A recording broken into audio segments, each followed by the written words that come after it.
Hello, and welcome to Case Uncovered. Before we delve into today's dark files, it's time for the standard briefing for my community of investigators. First, subscribing is your badge. If you don't have yours yet, click it. That way, you'll join the team and you won't miss any new material. Second, your leads. My archive is huge, but you're the ones who often send in the best cases. Let me know in the comments what case I should tackle next time. And now, let's get to the material. July 22nd, 1991, Milwaukee, Wisconsin, North 25th Street, night. An individual identified as Tracy Edwards hastily exits a residential building. A handcuff is locked on one of his wrists. His condition indicates severe distress. The man flags down a police patrol, informing officers Robert Routh and Rolf Mueller of an immediate threat to his life. He provides information about an apartment, the presence of a knife, and threats made by the resident. The officers initiate an intervention. At this moment, a process begins that will lead to the discovery of facts that would permanently alter the perspective of criminal justice in the United States. We will enter apartment 213. A place where psychological compulsions were documented as physical evidence. But before we analyze the contents of the premises, it is necessary to understand the genesis of its occupant's actions. Jeffrey Lionel Dahmer, born May 21, 1960, in Milwaukee. The origin of his behavior does not lie in obvious pathology. It developed in what appeared to be a normal environment. His father, Lionel Dahmer, a chemist by profession, instilled in him an interest in science. His mother, Joyce, observed disturbing behavioral patterns and an emotional distance in her son from an early age. In his youth, Jeffrey developed a fascination with anatomy and the processes of decomposition, collecting animal remains.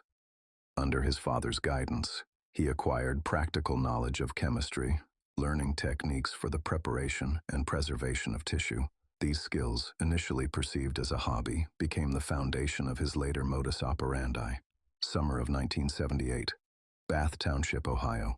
The first incident occurs at the family home, involving an 18-year-old named Stephen Hicks. According to Dahmer's later testimony, his primary motivation was the desire to prevent Hicks from leaving the property. To this end, he used a heavy object to inflict fatal injuries. He then proceeded with the methodical dismantling and chemical disposal of the remains. For the next 9 years, no similar events were recorded. During this period, Dahmer attempted to function in society, attending college and serving in the military in Germany as a medic. He was discharged from the Army due to alcohol-related problems. November 20th, 1987, Milwaukee, the Ambassador Hotel. In a hotel room, in the company of 25-year-old Stephen Tuomi, the pattern of behavior reemerges. Dahmer testified that he did not remember the sequence of events that led to the man's death. However, he stated that he felt a sense of relief. This word is key to understanding his psychological state. The compulsion, dormant for 9 years, had become permanently active. His modus operandi was repetitive. He established contact with young men, often from marginalized groups, in public places. He made them financial offers, and then administered sedatives dissolved in drinks.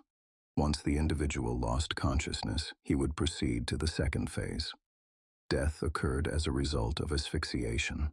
In some cases, he attempted to induce a state of permanent incapacitation in his victims by introducing chemical agents into the brain. His goal was to create a fully compliant subject who would be unable to leave him. These experiments, from the perspective of his intentions, were unsuccessful, resulting in the subject's deaths. He systematically documented his actions using a Polaroid camera. The 74 photographs found by the police constituted a kind of archive. For him, they were artifacts that allowed him to revisit past events. In his testimony, there was no mention of emotion, but rather a desire to keep their appearance. This was a manifestation of his need for control and possession. He would then proceed with a process of deconstruction. His kitchen served as a laboratory where he used tools and chemicals to process the remains. He preserved selected elements, 7 skulls, 4 heads stored in a refrigerator, as well as other organs and complete skeletons. In conversations with investigators, he referred to them as my things, my property. By July 22, 1991, the remains belonging to 11 individuals were located in his apartment. Before the arrest, the justice system had an opportunity to intervene. On September 27, 1988, Dahmer was convicted of assaulting 13-year-old sensationalism. He received a sentence of 5 years probation and 1 year in a work release program. He was registered as a sex offender. Despite this, his capacity to commit further offenses was not curtailed. On May 27, 1991, Somsak's brother, 14-year-old Konarak, was found naked and disoriented near Dahmer's apartment. He showed signs of a head injury, the result of a chemical incapacitation attempt. The police were called. The boy's mother, Glenda Cleveland, pleaded with the officers not to return her son to Dahmer's care, pointing to his alarming condition. Officers John Belserzak and Joseph Gabrish ignored her pleas. They did not verify Dahmer's identity in the police database, where he was listed as a sex offender. They did not enter the apartment, despite a noticeable smell of decomposition. Instead, they accepted Dahmer's version of a domestic dispute and returned the boy to him. An hour later, Konarak's synthesomphone was dead. The system designed to protect had failed catastrophically. Both officers were later reinstated to the force. On the night of July 22, 1991, following Tracy Edwards' report, officers enter apartment 213. In a drawer, they find 74 photographs documenting the perpetrator's actions. These images constitute unequivocal proof. Dahmer is apprehended during an escape attempt. A search of the premises reveals an enormous amount of physical evidence. Numerous human remains are found in the refrigerator and freezer. 7 skulls and other preserved body parts are discovered in the bedroom. In the living room, a blue drum contains 3 torsos in an advanced state of chemical decomposition. During interrogation, Dahmer stated, "For what I did, I should be dead." It was a statement of fact, devoid of emotion. The investigation involved the analysis of 2,200 pages of FBI documents and 60 hours of interrogation recordings. Dahmer cooperated with detectives, describing his actions in detail. He confessed to 16 homicides in Wisconsin and 1 in Ohio. Each was precisely documented. On January 13, 1992, Dahmer pleaded guilty. The key question of the trial, however, was not, did he do it, but did he know what he was doing?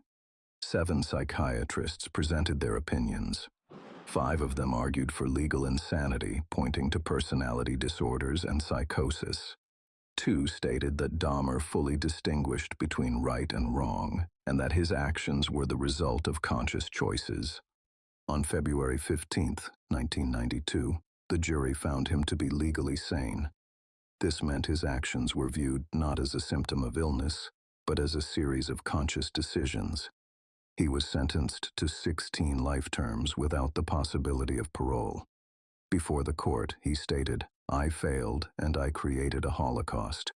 He was sent to the Columbia Correctional Institution in Portage, Wisconsin. On November 28, 1994, after less than 3 years, his time in prison came to an end.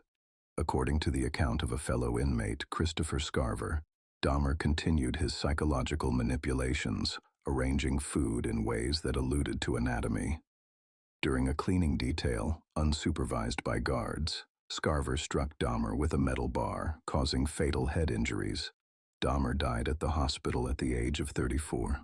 The case of Jeffrey Dahmer is not just a chronicle of crime, it is a case study of systemic negligence. It is an analysis of the indifference toward the fate of individuals from marginalized communities. The 17 confirmed victims are not statistics, but 17 interrupted biographies. The Oxford Apartments building was demolished in 1992 to prevent it from becoming a site of dark tourism.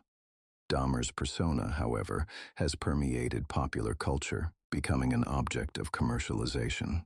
When analyzing this case, the focus should not be on a fascination with the perpetrator, but on the victims and the errors that allowed this tragedy to occur. The memory of Conorak Synthesomphone and his mother, Glenda Cleveland, serves as a warning. The memory of Tony Hughes, a deaf man, reminds us of the most vulnerable. Each victim was an individual with their own history and future.